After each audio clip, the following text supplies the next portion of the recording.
एका लग्नाची दुसरी गोष्ट। शामराव, उद्या सकाळी जरा लवकर उठा। बरं। आणि सगळी तयारी झाली ना, ते कपडे आपलं बरम्युडा का फरम्युडा काय असतं ते घेतलं। ब्रश घेतले। औषधं घे बरोबर, आडी अडचणीला लागतात। दिलाय वल्ली काकूनी अख्खा फर्स्ट एड बॉक्सच बरोबर दिलाय। छान। आणि हे बघ, अनोळखी माणसाबरोबर उगाचच बोलायला जाऊ नकोस। तुमच्यापेक्षा ना ती उल्का आत्या बरी, नाहीतर तुम्ही सगळे नुसत्या सूचना करताय। प्रॅक्टिकल गिफ्ट उल्का आत्याचंच आहे। हो ना। राधा, राधा, तू झोप, मला थोडा वेळ लागणार आहे। घनश्याम, मला बरोबर नाही वाटत आहे। अगं मी सांगतो ना, झोप, मला आता सवय झाली तुझ्या घोरण्याची। बॅकग्राऊंड म्युझिक असं समजून काम करत राहीन मी, बस। ते नाही म्हणते मी घनश्याम, मला हे असं कारण देऊन उद्याचं सगळं करणं बरोबर नाही वाटत आहे। म्हणजे ऐक ना, म्हणजे इतके दिवस या प्लॅन मध्ये आपण दोघच होतो ना, आता अचानक खूप माणसं येणार, आपल्याला झेपणार नाही हे सगळं घनश्याम। सगळ्यांना नेऊया केरळला, शक्य नाही ना? शक्य काय आहे मी सांगतो, आपण मुंबईत राहणं शक्य आहे, ते गरजेचं आहे। We don't have a choice, you got to understand this Radha. पण काय होतंय माहितीये का घनश्याम, मला खूप भीती वाटते। वर झोपणार का तू? म्हणजे खरं माझी टर्न आहे वर झोपायची, पण तू झोपणार का वर, मी झोपेन खाली? त्याने काय होईल? तुला माहिती नाही? अगं असं कुशन असली ना पाठीशी, असं मऊसूत लागली ना पाठीला की भीती कमी होते माणसाची। गना, ए गना, राधा उठा।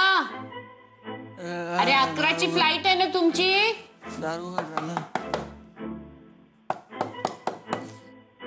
अरे ऐकलंस का राधा? अगं बाई ना, झोप तरी किती लागली आहे? अरे काय गना, अरे बाबा, अरे 11ची फ्लाइट आहे ना तुमची। हा, मग 8 वाजून गेले। उठा उठा उठा। काल राधाची पाठ दुखत होती का रे? राधाची कशाला पाठ? अच्छा, राधाची पाठ दुखत होती म्हणून ती काल मग आता का वर झोपली ती?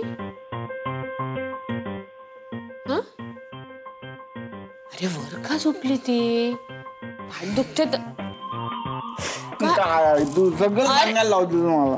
नाही तू सगळं तू आता विचारणार मला, सगळं तुला सांगतो। Sorry sorry sorry. काय आता काम? अरे दादा, दादा, तो पेपर आधी खाली ठेव, वाट लागले सगळी। काय झालं?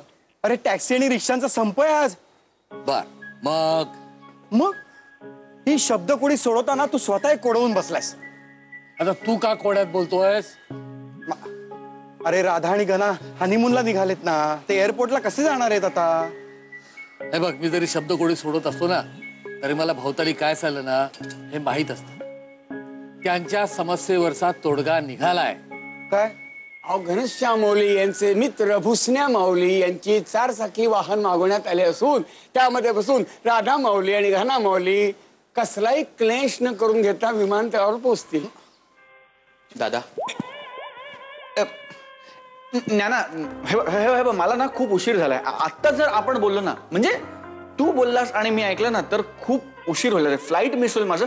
आल्यावर बोलूया हा,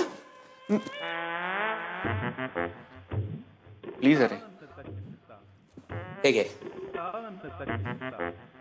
ठीक आहे। जा विहंगा जा,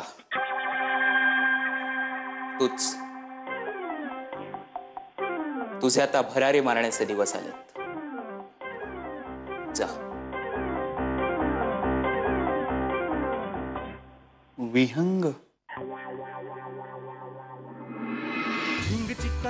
एका लग्नाची दुसरी गोष्ट।